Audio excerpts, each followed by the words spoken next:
ሰላም ውድ የዚህ ቻናል ቤተሰቦች፣ በአንድ መንደር ውስጥ የሚኖር ድንቅ የሆኑ ቅርጻ ቅርጾችን የሚሰራ አንድ ጠቢብ ሰዓሊ ነበር።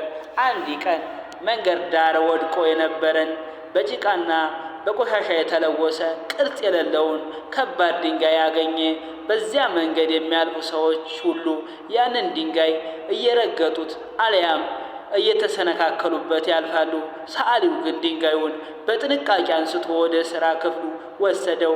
መዶሻውንና መረጃውን ማነሳ፣ መምታትም ጀመረ። ድንጋዩም በእያንዳንዱ ምት ይቆረሳል፣ በየአቅጣጫውም ስብርባሪው ይበራል። በሰዎች እይታ ድንጋዩ እየጠፋና እየተሰባበረ ነበር።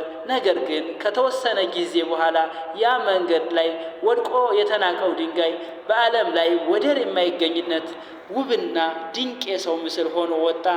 ሰዎች ሁሉ ሊያዩት እየመጡ አደነቁት። ታዲያ ያ ድንጋይ ምን አለ መሰላችሁ?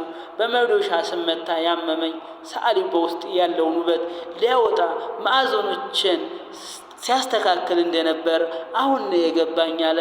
ዛሬ ሕይወት በመዶሻ ስትመታ፣ ስራ ስታጣ፣ ህልምህ ሲዘገይ እየተሰበርክ እንዳይመስል ወንድሜ፣ ነገ የምትቆምበት ትልቅ መድረክ ላይ የሚመጥን ማንነት እንዲኖር አእምሮህንና ማንነትህ እየታሸ ነው ወንድም አለም። ውድቀትህን አትፍራ። መውደቅ ማለት መሸነፍ ማለት አይደለም። ይልቁንም መሸነፍ ማለት ውድቀትህ ላይ መቅረት ማለት ነው። ታላቁ የሳይንስ ሊቅ ቶማስ ኤዲሰን አምፖልን ከመስራቱ በፊት በመቶዎች የሚቆጠሩ ጊዜያትን ተሳስቶ ነበር። እኔ አልወደኩም ይል ነበር። አምፖል የማይሰራባቸው መንገዶችን ግን አግኝቻለሁ ይለናል። አንተም ዛሬ የዘጋብህን በር ነገ የተሻለና ትልቅ በር እንዲታንኳኳ የተደረገ ምስጢራዊ ግብዣ ነው። የዚህ ዘመን ወጣት ማለት መብቱና ግዴታው የገባው ስልኩን ለወሬ ሳይሆን ለእውቀትና ለክህሎት የሚጠቀም፣ ለራሱ አልፎ ለሀገሩ የሚተርፍ ጀግና ነው። አንተም ውስጥ ትልቅ አቅም አለ። አንቺም ውስጥ ዓለምን የሚቀይር ጥበብ አለ።